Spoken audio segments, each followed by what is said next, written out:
Hello friends, this is SP Singh and welcome to crackle exams.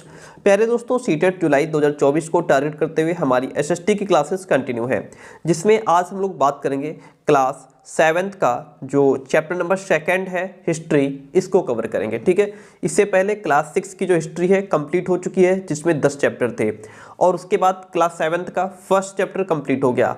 आज हम second chapter को discuss करेंगे। ठीक है, इसी तरीके से आपकी ज्योग्राफी पॉलिटी भी चल रही है। कुछ इश्यूज की वजह से क्लासेस इधर कंटिन्यू नहीं हो पाई 3-4 दिन, तो उसके लिए सॉरी।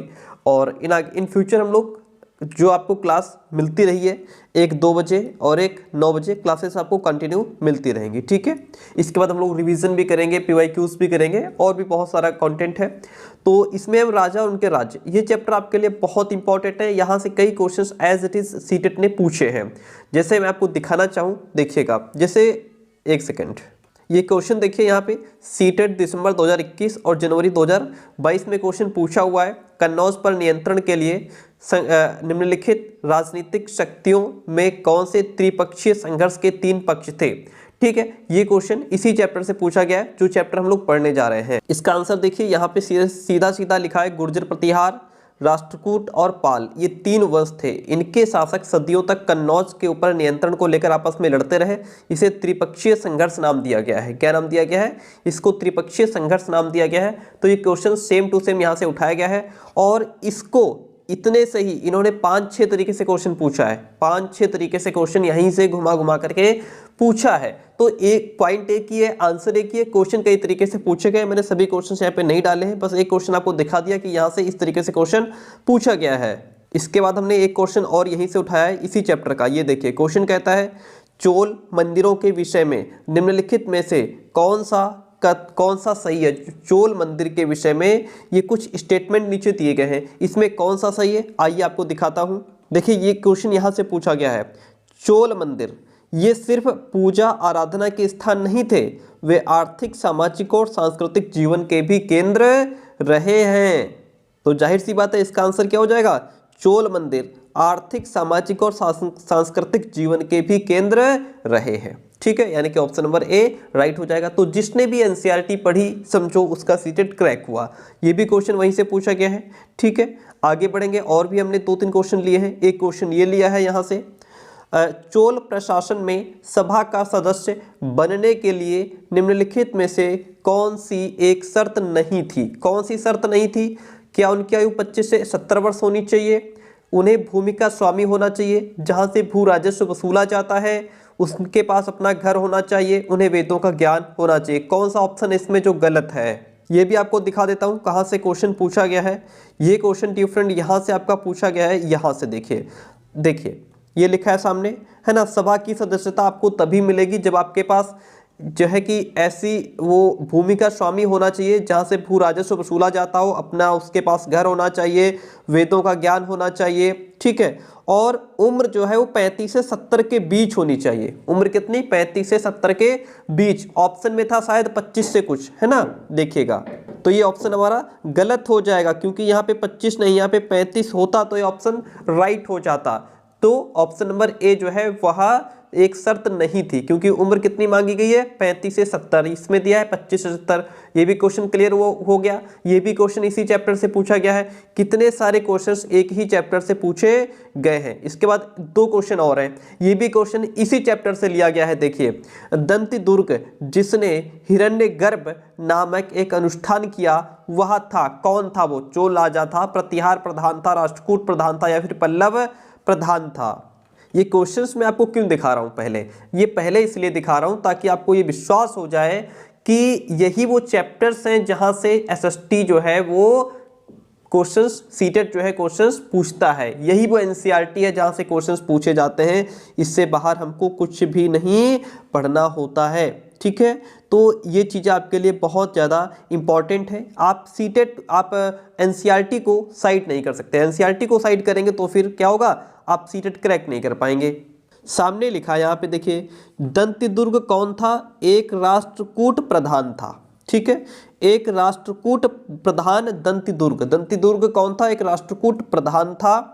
इसने हिरण्यगर्भ यानी कि सोने का गर्भ जिसको कहा जाता है, इसका शाब्दिक अर्थ होता है, ये नामक इसने एक अनुष्ठान किया था।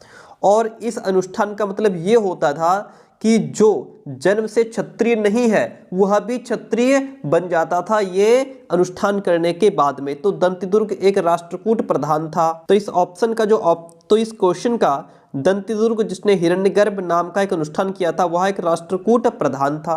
बात क्लियर हो गई। एक क्वेश्चन और लास्ट है इसका, ये भी हमने यहीं से लिया है। हिरण्यगर्भ नामक अनुष्ठान किया जाता था, किसके लिए किया जाता था?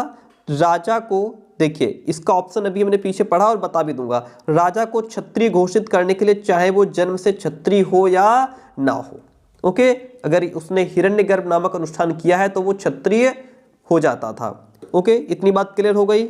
अगर मैं लेना चाहता और भी क्वेश्चंस से पूछे गए हैं इस चैप्टर से, लेकिन सभी क्वेश्चंस को फिर वही डिस्कस करते रह जाते, तो यही माना जाता था इससे याजक यानी कि जन्म से वो क्षत्रिय हो या ना हो, लेकिन वो क्षत्रिय हो कहलाता था हिरण्यगर्भ नामक अनुष्ठान करने के बाद। तो ये सारे क्वेश्चंस इसी चैप्टर से पूछे गए हैं। तो ये चैप्टर आज का आपके लिए बहुत इंपॉर्टेंट है, एक भी सेकंड के लिए चैप्टर को मिस मत कीजिएगा।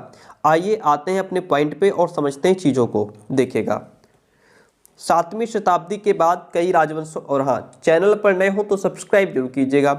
7वीं शताब्दी के बाद कई राजवंशों का उदय हुआ। मानचित्र 1 में उपमहाद्वीप के विभिन्न हिस्सों में 7वीं से 12वीं शताब्दी के बीच शासन करने वाले प्रमुख राजवंशों को यहाँ पे दिखाने का प्रयास किया गया है, उनको हम लोग समझते हुए चलेंगे। हालांकि देखिएगा यहाँ पे लिखा है, देखिए जो हमारा ये मानचित्र 1 है, इसमें क्या है, उपमहाद्वीप के जो अलग अलग हिस्से हैं 7वीं से 12वीं जो शताब्दी रही है उसके बीच शासन करने वाले जो प्रमुख राजवंश है उनको दिखाया गया है। देखिए इसमें चीज़ें जहाँ पे, जैसे ये यहाँ पे पहाड़पुर को दर्शा रहे हैं, प्रयाग बनारस ये है, कन्नौज यहाँ है, इंद्रप्रस्थ यहाँ है, ठीक है।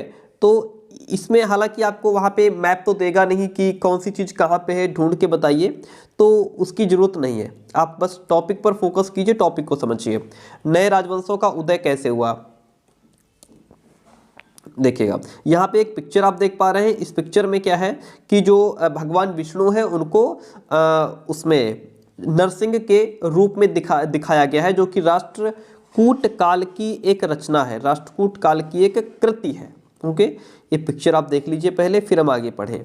इसमें कह रहा है एलोरा की गुफा 15 का भित्ति चित्र है ये। ओके, जिसमें विष्णु को नरसिंह अर्थात पुरुष सिंह यानी मानव और शेर के रूप में दिखाया गया है। यह राष्ट्रकूट काल की कृति है। कब की? राष्ट्रकूट काल की। अब हम आते हैं अपने पॉइंट पे और करते हैं फोकस इस पे। 7वीं सदी आते आते उपमहाद्वीप के विभिन्न भागों में बड़े भूस्वामी और योद्धा सरदार अस्तित्व में आ चुके थे। राजा लोग अक्सर उन्हें अपने मातहत या सामंत के रूप में मान्यता देते थे। किसको? बड़े बड़े भूस्वामियों को। ठीक है, ध्यान दीजिएगा। 7वीं सदी आते आते उपमहाद्वीप के अलग अलग हिस्सों में बड़े बड़े भूस्वामी और योद्धा सरदार आ चुके थे। जो राजा लोग हुआ करते थे वो बड़े बड़े भूस्वामियों को, योद्धा सरदारों को मातहत या सामंत के रूप में मान्यता दे देते थे या देते थे। ठीक है, मातहत की मान्यता किसको दी गई? बड़े भूस्वामियों को। सामंत क्या किसको कहा गया? बड़े भूस्वामियों को या फिर योद्धा सरदारों को। उनसे उम्मीद की जाती थी कि वे राजा या स्वामी के लिए उपहार लाए। ठीक है, बड़े भूस्वामियों और योद्धा सरदारों से क्या उम्मीद की जाती थी? कि वे राजा या स्वामी के लिए उपहार लेकर के आए, उनके दरबार में हाजिरी लगाएं, उन्हें सैन्य सहायता प्रदान करें, यानी कि जो है कुछ सैनिक लेकर के आए, कुछ सेना लेकर के आए और राजा को वो सेना सौंप दें, जिससे कि राजा की जो सेना की संख्या है वो बढ़ सके। ठीक है, तो आई बात क्लियर। मातहत या सामंत किसको कहा गया? बड़े भूस्वामियों को, योद्धा सरदारों को। बड़े भूस्वामियों योद्धा सरदारों से क्या अपेक्षा की जाती थी? कि वे जो है कि राजा या स्वामी के लिए उपहार लेकर के आए, उन्हें सैन्य सहायता प्रदान करें, उनके दरबार में हाजिरी लगाएं। ओके, इतनी बात क्लियर हो गई। वेरी गुड, आगे बढ़िए। अधिक सत्ता और संपदा हासिल करने पर सामंत, कौन है सामंत? सामंत सर वही है जो अभी पीछे आप पढ़ा रहे थे। बड़े बड़े भूस्वामियों को सामंत कहा गया है, योद्धा सरदारों को सामंत कहा गया है। ठीक है, तो अधिक सत्ता और संपदा हासिल करने पर सामंत अपने आप को महासामंत, महामंडलेश्वर, पूरे मंडल का महान स्वामी घोषित कर देते थे। वही बड़े बड़े योद्धा, वही भूस्वामी जो थे, जो योद्धा सरदार थे, जब उन्हें अधिक सत्ता मिल जाती थी, उनके साथ अधिक से अधिक लोग जुड़ जाते थे, संपदा हासिल हो जाती थी, तो फिर वो अपने आप को महासामंत कहते थे। महामंडलेश्वर की जो है अपनी उपाधि ले लेते थे वो, यानी कि पूरे मंडल का स्वामी, ये सब घोषित कर देते थे। कभी कभी वे अपने स्वामी के आधिपत्य से स्वतंत्र हो जाने का भी दावा करते थे। अपने स्वामी, अपने राजा के अधिकार से खुद को मुक्त होने का दावा करते थे कि अब हम अपने राजा से, अपने स्वामी से बिल्कुल स्वतंत्र हो चुके हैं, ठीक है, हम उनसे मुक्त हैं। और फिर वो अपने आप को क्या उपाधि देते थे? महासामंत की। जो सामंत होते थे वो महासामंत या फिर महामंडलेश्वर, पूरे मंडल का स्वामी। ओके, ठीक है, आगे बढ़ते हैं। इस तरह का एक उदाहरण दक्कन में राष्ट्रकूटों का था। ध्यान दीजिए, इसी तरह का एक उदाहरण भी था दक्कन में, जो राष्ट्रकूट हुआ करते थे, राष्ट्रकूटों का भी था। शुरुआत में वे कर्नाटक के चालुक्य राजाओं के अधीनस्थ थे। क्वेश्चन पूछ लेगा राष्ट्रकूट शुरुआत में किन राजाओं के अधीनस्थ थे? तो दक्कन में जो राष्ट्रकूट थे वो शुरुआत में कहाँ के और किन राजाओं के अधीनस्थ थे? तो वो कर्नाटक के चालुक्य राजाओं के अधीन थे। ध्यान दीजिएगा, क्वेश्चन पूछ लेगा दक्कन में राष्ट्रकूट जो थे वो शुरुआत में कहाँ के और किन राजाओं के अधिकार में थे? तो वो कर्नाटक के चालुक्य राजाओं के अधिकार में थे। 8वीं सदी के मध्य में एक राष्ट्रकूट प्रधान दंती दुर्ग, जैसा कि अभी जस्ट पीछे क्वेश्चन पूछा गया था, हमने समझाया था आपको, ठीक है, कि दंत दुर्ग कौन था? तो ये एक राष्ट्रकूट प्रधान था। 8वीं सदी के मध्य में एक राष्ट्रकूट प्रधान दंत दुर्ग ने अपने चालुक्य स्वामी की अधीनता से इनकार कर दिया। जो उनका चालुक्य स्वामी था, जो राजा था, उसके अधिकार में आने से मना कर दिया, उसके अधीन काम करने से मना कर दिया, और फिर उसे हराया। और हिरण्यगर्भ, यानी कि जिसका शाब्दिक अर्थ होता है सोने का सिक्का, ठीक है, हिरण्यगर्भ, हिरण्यगर्भ का शाब्दिक अर्थ क्या होता है? सोने का गर्भ, सोने का गर्भ। ओके, तो जो प्रधान था, ये जो राष्ट्रकूट प्रधान था दंतिदुर्ग, इसने अपने चालुक्य स्वामी के अधिकार में आने से मना कर दिया, उससे युद्ध किया, फिर उसको हरा भी दिया। और हिरण्यगर्भ, यानी कि जिसका शाब्दिक अर्थ होता है सोने का गर्भ, इस नाम का उसने एक धार्मिक अनुष्ठान किया। जब यह अनुष्ठान ब्राह्मणों की सहायता से संपन्न किया जाता था तो ये मान लिया जाता था कि इससे याजक, यानी जो भी व्यक्ति ये धार्मिक अनुष्ठान कर रहा है वो चाहे जन्म से क्षत्रिय हो या ना हो, लेकिन वह क्षत्रिय के रूप में दोबारा क्षत्रियत्व प्राप्त कर लेगा। ठीक है, तो ये होता था हिरण्यगर्भ अनुष्ठान का मतलब, कि जो भी व्यक्ति यह धार्मिक अनुष्ठान कर रहा है वो जन्म से क्षत्रिय हो या ना हो, लेकिन वो क्षत्रिय की श्रेणी में आ जाता था। ये किसने करवाया था? दंतिदुर्ग ने, जो कि एक राष्ट्रकूट प्रधान था। ओके, इतनी बात क्लियर हो गई। वेरी गुड, आगे बढ़ेंगे, पॉइंट को समझेंगे। कहता है कुछ, देखिएगा, कुछ अन्य उदाहरणों में उद्यमी परिवारों के पुरुषों ने अपनी राजशाही कायम करने के लिए सैन्य कौशल का इस्तेमाल किया। ठीक है, कुछ ऐसे उद्यमी परिवार थे जिनके पुरुषों ने अपनी राजशाही कायम करने के लिए सैन्य कौशल का इस्तेमाल किया। मिसाल के तौर पर कदम्ब, मयूर, शर्मण और गुर्जर प्रतिहार हरिचंद्र ब्राह्मण थे। मिसाल के तौर पर अगर बात करें तो कदम्ब, मयूर, शर्मण हो गए, गुर्जर प्रतिहार, हरिचंद्र, ये ब्राह्मण थे जिन्होंने अपने परंपरागत पेशे को छोड़कर शस्त्र को अपना लिया। ये कौन थे? ये ब्राह्मण थे। इनका परंपरागत पेशा क्या हुआ करता था? वेदों का ज्ञान कराना, शिक्षा दीक्षा, है ना, लेकिन इन्होंने उसको छोड़ करके शस्त्र को अपना लिया और क्रमशः कर्नाटक तथा राजस्थान में अपने राज्य सफलतापूर्वक इन्होंने स्थापित करने का काम भी किया। इतनी बात क्लियर होती है? वेरी गुड, हम आगे बढ़ेंगे। राज्यों में प्रशासन, ठीक है, अब क्या हम समझेंगे? राज्यों में प्रशासन को समझेंगे। बहुत इंपॉर्टेंट, बहुत महत्वपूर्ण क्लास आज की। हर एक वीडियो बहुत इंपॉर्टेंट है। पूरी सभी सब्जेक्ट्स की प्लेलिस्ट बनी हुई है, आप वहाँ से चीज़ों को अच्छे तरीके से समझ सकते हैं। राज्यों में प्रशासन, इन नए राज्यों में से कईयों ने महाराजाधिराज, इसका मतलब होता है राजाओं के राजा, त्रिभुवन चक्रवर्तिन यानी कि 3 भुवनों का स्वामी, और इसी तरह की अन्य भारी भरकम उपाधियां धारण कर ली। जो है ये जो राज्यों में जो कई सारे ऐसे राजा थे जिन्होंने अपने आप को महाराजाधिराज की उपाधि दी, अपने आप को त्रिभुवन चक्रवर्तिन कहा, ठीक है।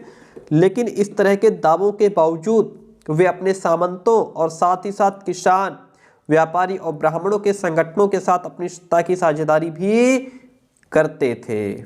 ओके, चलिए आगे बढ़ते हैं, कुछ और महत्वपूर्ण चीज़ों को डिस्कस करते हैं।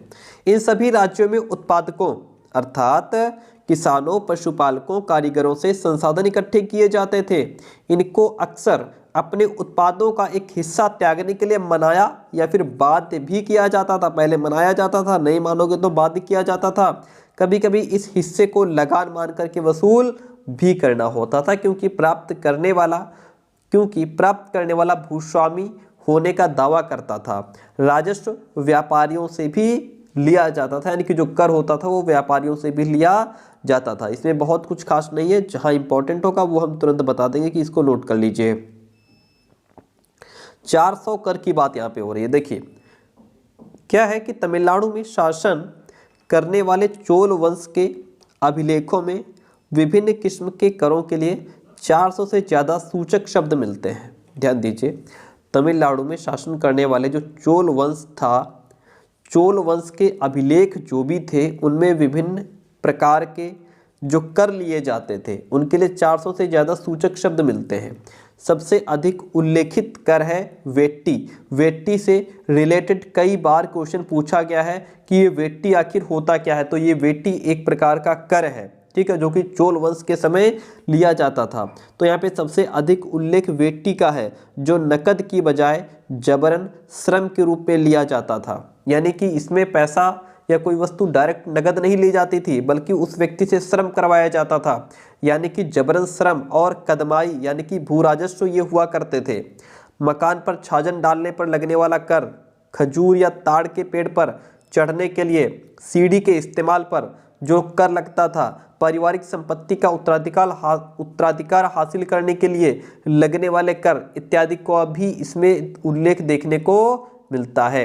ये वेट्टी से रिलेटेड क्वेश्चन पूछा गया है, इसको आप जरूर ध्यान रखिएगा, ठीक है। ये जो कर था वो नकद की बजाय जबरन श्रम के रूप में लिया जाता था, वह था वेट्टी कर। कौन सा कर था? वेट्टी कर।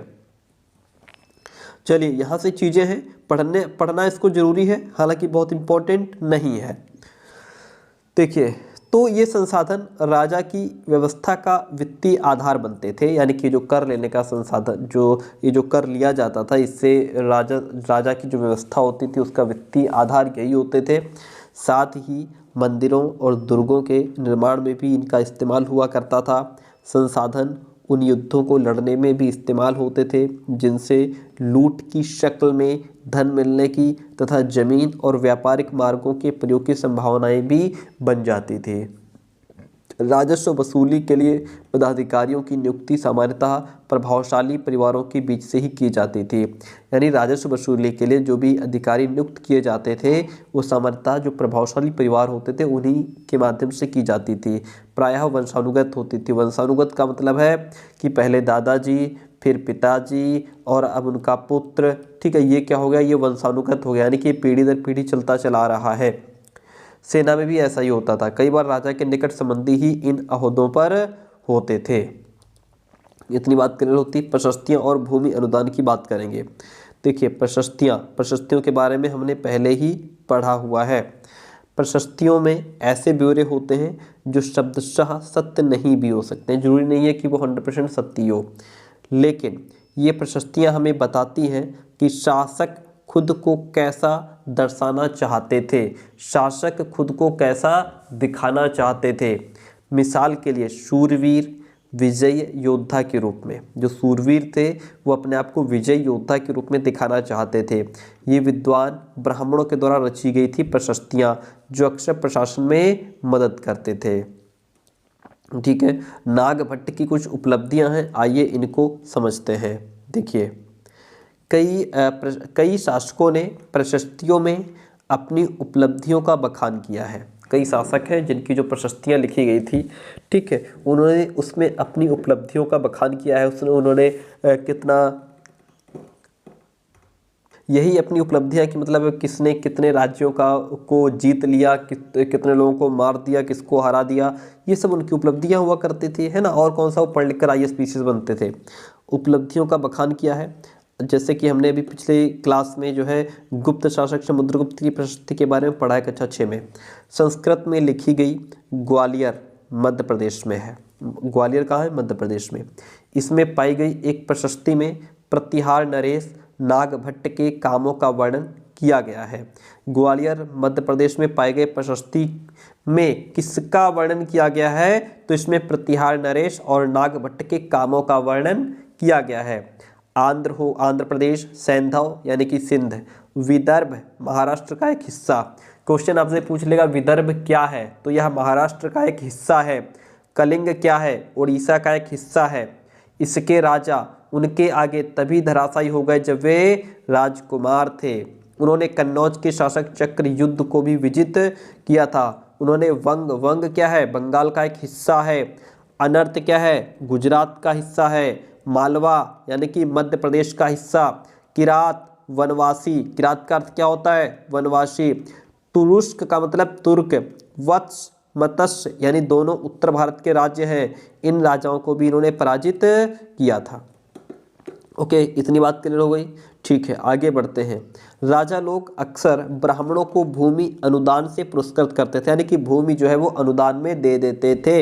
ये ताम्र पत्रों पर अभिलिखित होते थे जो भूमि पाने वाले को दिया जाता था। यहाँ पे आप ये जो पिक्चर देख पा रहे हैं, ये ताम्र पत्रों पर लिखा गया अभिलेख है। ठीक है, इसके बारे में कहा गया है कि ये थोड़ा संस्कृत थोड़ा तमिल में लिखा हुआ ताम्रपत्रों का एक संग्रह है, जिसमें 9वीं सदी में एक शासक के द्वारा दिए गए भूमि अनुदान का उल्लेख है कि उसने कितनी भूमि अनुदान में दी है।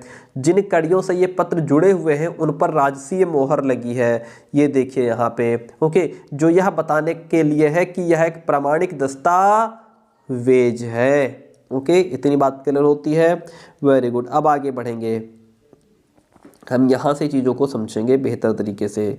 12वीं शताब्दी में एक वृहत संस्कृत काव्य भी रचा गया। 12वीं शताब्दी में एक वृहत संस्कृत काव्य भी रचा गया जिसमें कश्मीर पर शासन करने वाले राजाओं का इतिहास दर्ज है। क्वेश्चन आपसे पूछ लेगा 12वीं शताब्दी में एक वृहत संस्कृत काव्य रचा गया था जिसमें किसका वर्णन है, किसका इतिहास दर्ज है? तो इसमें कश्मीर पर शासन करने वाले राजाओं का इतिहास दर्ज है। इसे कल्लहण नाम के रचनाकार के द्वारा रचा गया था। कल्लहण ने अपना वृत्तांत लिखने के लिए शिलालेखों, दस्तावेजों, प्रत्यक्षदर्शियों के वर्णनों और पहले के इतिहासों समेत अनेक तरह के स्रोतों का इस्तेमाल किया है। कल्लहण ने अपने वृत्तांतों को लिखने के लिए किसका प्रयोग किया है, किसका इस्तेमाल किया है, किस प्रकार के स्रोतों का इस्तेमाल किया है? तो कल्लहण ने अपने वृत्तांतों को लिखने के लिए शिलालेख, दस्तावेज, प्रत्यक्षदर्शियों के जो वर्णन थे उनका इस्तेमाल किया है। प्रशस्तियों के लेखकों से भिन्न वह अक्सर शासकों और उनकी नीतियों के बारे में आलोचनात्मक रुख दिखलाता है। इसलिए 12वीं सदी के लिए यह एक असाधारण ग्रंथ माना जाता है। धन के लिए युद्ध की बात करेंगे। देखिएगा, आपने गौर किया ही होगा कि इनमें से प्रत्येक शासक राजवंश का आधार कोई क्षेत्र विशेष नहीं था कि यही क्षेत्र विशेष जो है इसका आधार है। वे दूसरे क्षेत्रों पर भी नियंत्रण करने का प्रयास करते थे, यानी जितने ज़्यादा क्षेत्र, एरिया या जो भी मिल जाए बस उसको हड़प कर लें। एक विशेष रूप से वांछनीय क्षेत्र था गंगा घाटी में कन्नौज नगर। क्या था? एक विशेष रूप से जो वांछनीय नगर या क्षेत्र था वह था गंगा घाटी में कन्नौज नगर।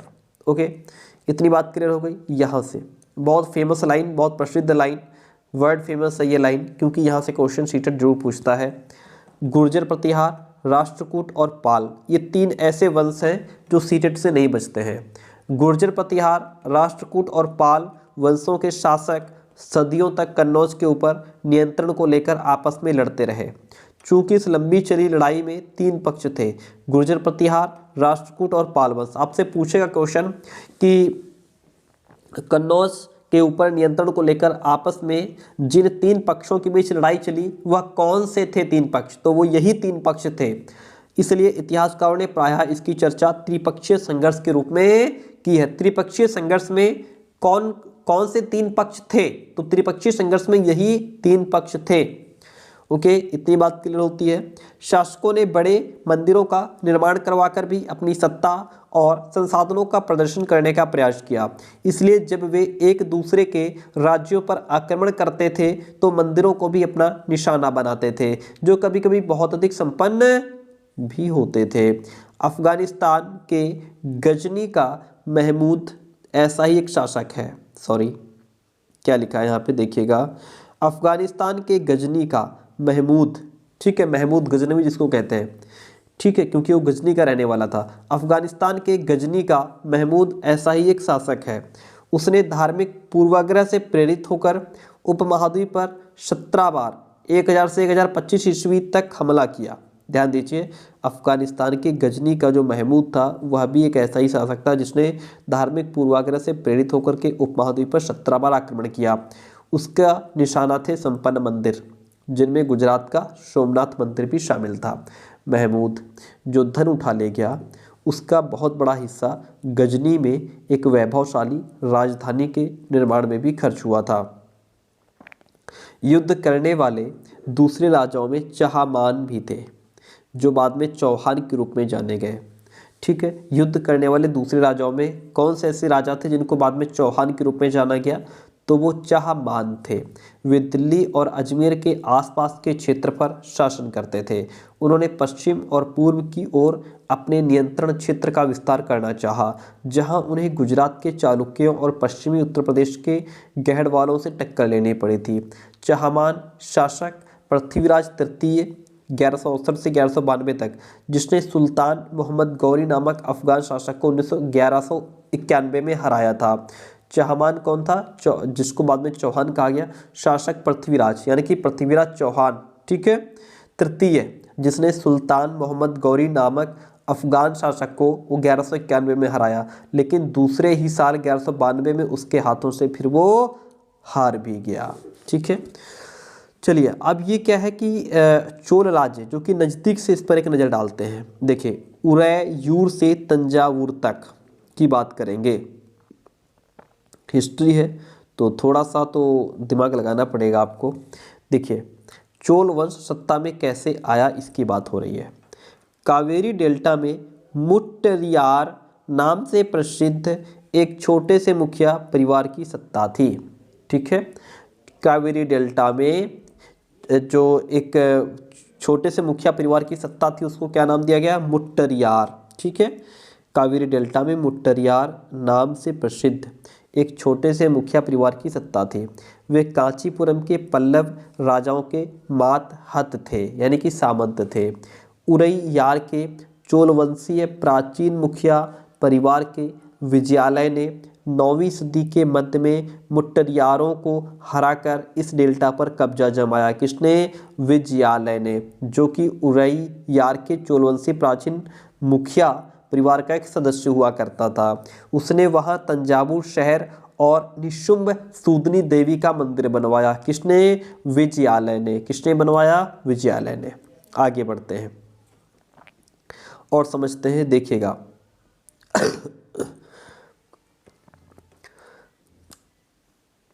विजयालय के उत्तराधिकारियों ने पड़ोसी इलाकों को जीता और उसका राज्य अपने क्षेत्रफल तथा शक्ति दोनों रूपों में बढ़ता गया।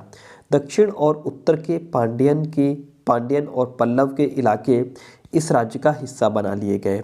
राजराज प्रथम, जो सबसे शक्तिशाली चोल शासक माना जाता है, सबसे शक्तिशाली चोल शासक कौन है, राजराज प्रथम। ठीक है, 985 में राजा बना। राजा कब बना, 985 में, और उसी ने इनमें से ज़्यादातर क्षेत्रों पर अपने नियंत्रण का विस्तार किया। उसने साम्राज्य के प्रशासन का भी पुनर्गठन किया।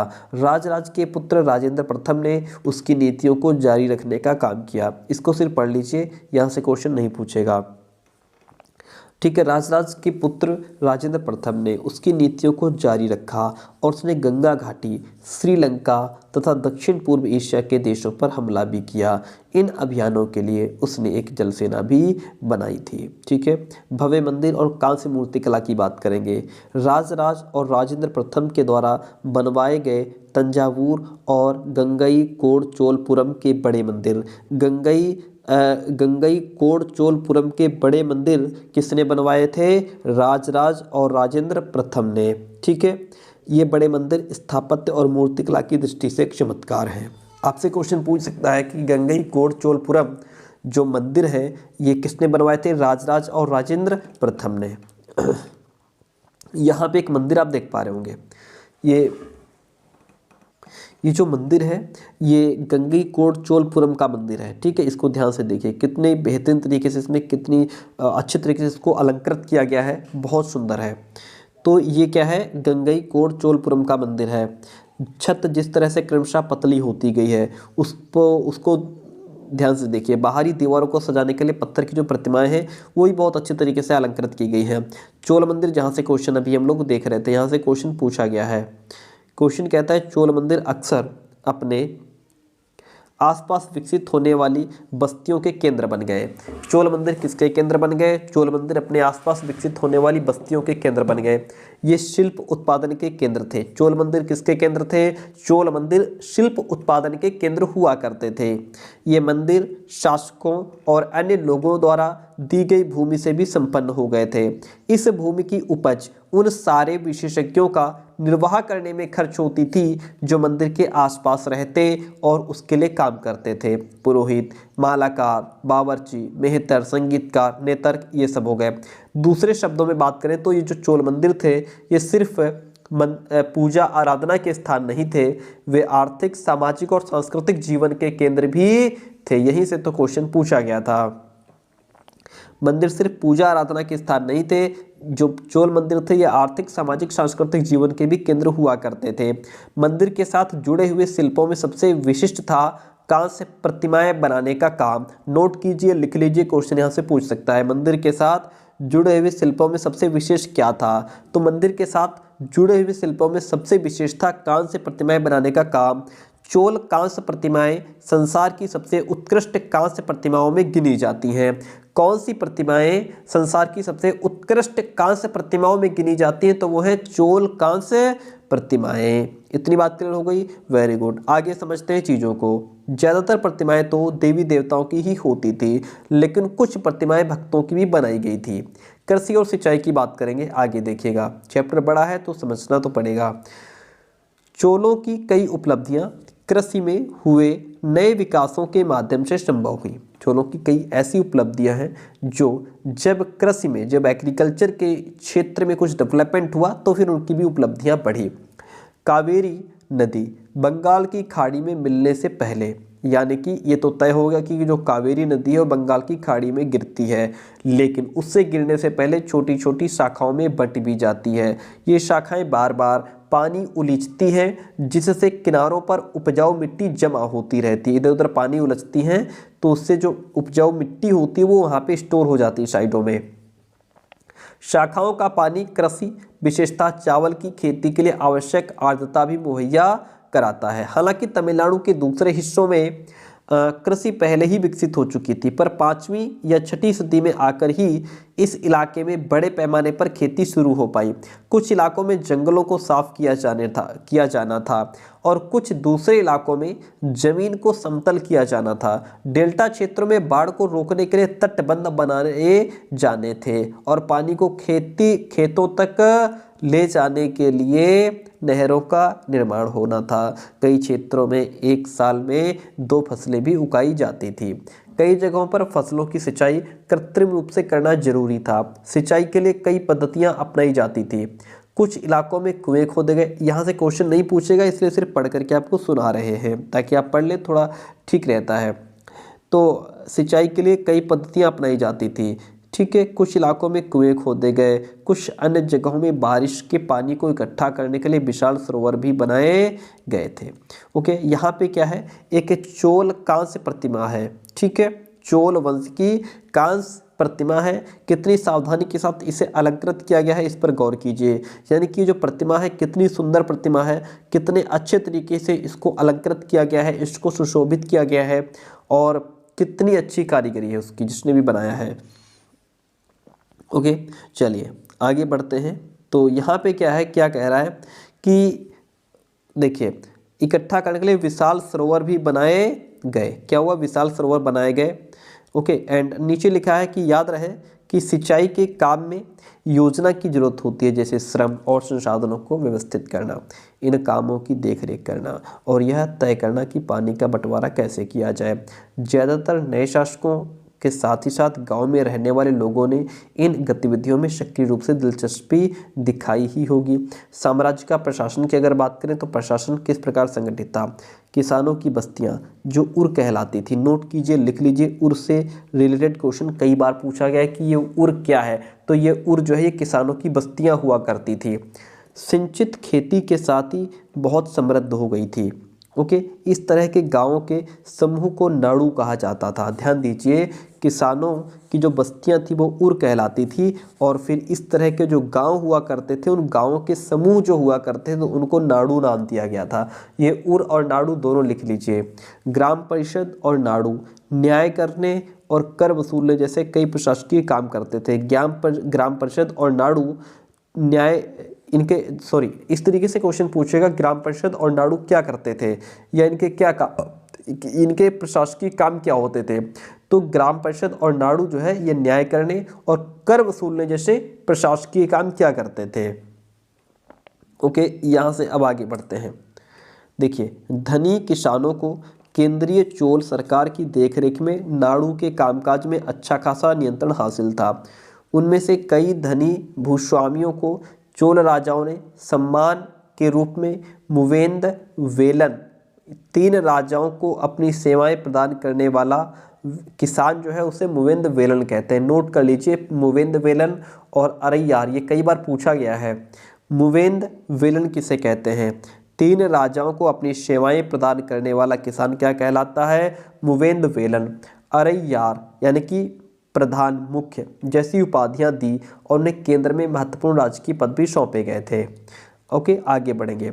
यहाँ पे ये चीज़ें इंपॉर्टेंट हैं, इसको लिख लीजिए, तुरंत लिखिए। भूमि के प्रकार की अगर हम बात करें, देखिए चोल अभिलेखों में भूमि की विभिन्न कोटियों का उल्लेख मिलता है, जैसे वेलन वगाई हो गया।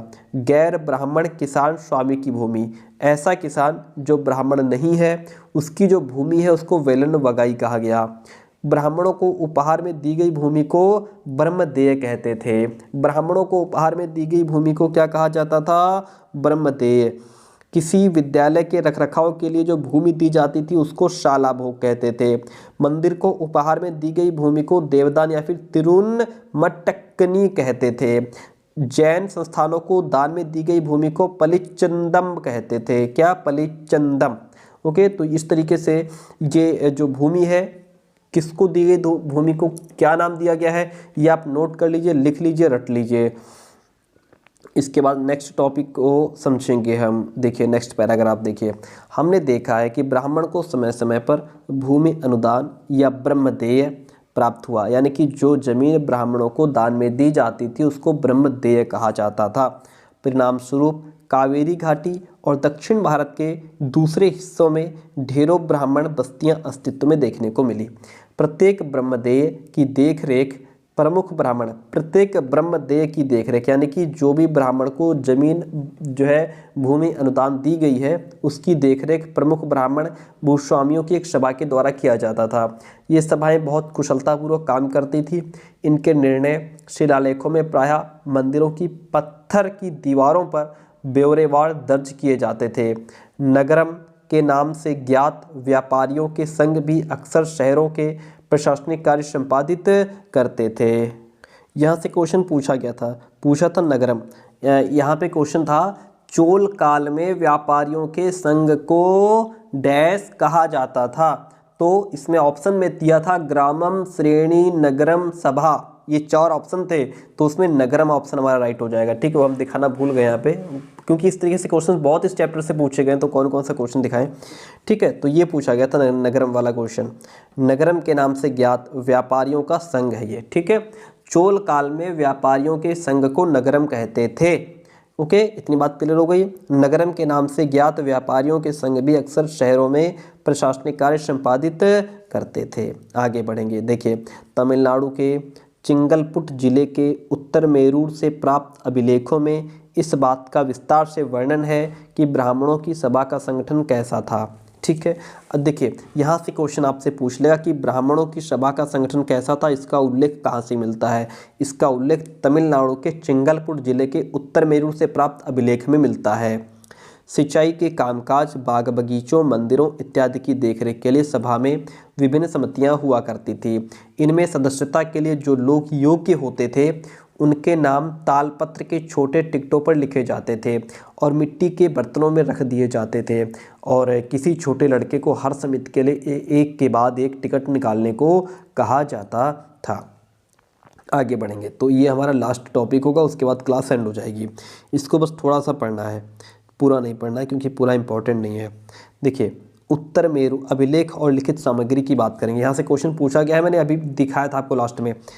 उत्तर मेरूर अभिलेख के अनुसार सभा की सदस्यता के लिए इच्छुक लोगों को ऐसी भूमि का स्वामी होना चाहिए, एक तो जहाँ से भू राजस्व वसूला जाता हो, उनके पास अपना घर होना चाहिए, उम्र 35 से 70 होनी चाहिए, उन्हें वेदों का ज्ञान होना चाहिए और उन्हें प्रशासनिक मामलों की अच्छी जानकारी भी होनी चाहिए और ईमानदार होना चाहिए। क्वेश्चन क्या पूछा था इसमें? क्वेश्चन हमारा था अभी जो मैंने आपको पीछे दिखाया था, जिसमें चोल प्रशासन में सभा का सदस्य बनने के लिए निम्नलिखित में से कौन सी शर्त नहीं थी। तो ये वाली शर्त नहीं थी क्योंकि ऑप्शन में 25 से 70 दिया हुआ था। ठीक है, और यदि कोई पिछले 3 सालों में किसी समिति का सदस्य रहा है तो वह किसी और समिति का सदस्य नहीं बन सकता। जिसने अपने या अपने संबंधियों के खाते जमा नहीं कराए हैं वह चुनाव नहीं लड़ सकता। अभिलेखों में राजाओं और शक्ति संपन्न पुरुषों के बारे में तो जानकारी मिलती ही है, लेकिन ये जानना बड़ा मुश्किल है कि साधारण मर्दों और औरतों का जीवन इन राज्यों में कैसा था। 12वीं शताब्दी की तमिल कृति पेरिया पूर्णम जो है, यहाँ से क्वेश्चन कई बार रिपीटेड है। जो पेरिया पूर्णम है यह तमिल की रचना है। किसकी रचना है? ये 12वीं शताब्दी की तमिल की रचना है, पेरिया पूर्णम इसका नाम है। ओके, इसमें थोड़ा सा दिया है, देखिए यहाँ से एक उद्धरण लिया गया है। अडनूर की सरहदों पर फूस की पुरानी छाजनों वाली छोटी छोटी झोपड़ियों से अंटा पड़ा यानी पुलाया एक ऐसा समूह जिसे ब्राह्मण और वेलाल प्रतिष्ठित समाज के बाहर मानते थे, वह था पुलाया। पुलाया क्या था? ये एक समूह हुआ करता था जिसे ब्राह्मण और वेलाल प्रतिष्ठित समाज के बाहर मानते थे, वो थे पुलाया। लोगों का एक छोटा सा पुरवा था जिसमें ओछे किस्म के पेशों में लगे खेतिहर मजदूर रहते थे। पुलाया में चमड़े की पट्टियों से घिरे हुए झोपड़ियों के अहातों में छोटे मुर्गे मुर्गियां झुंडों में घूमते रहते थे।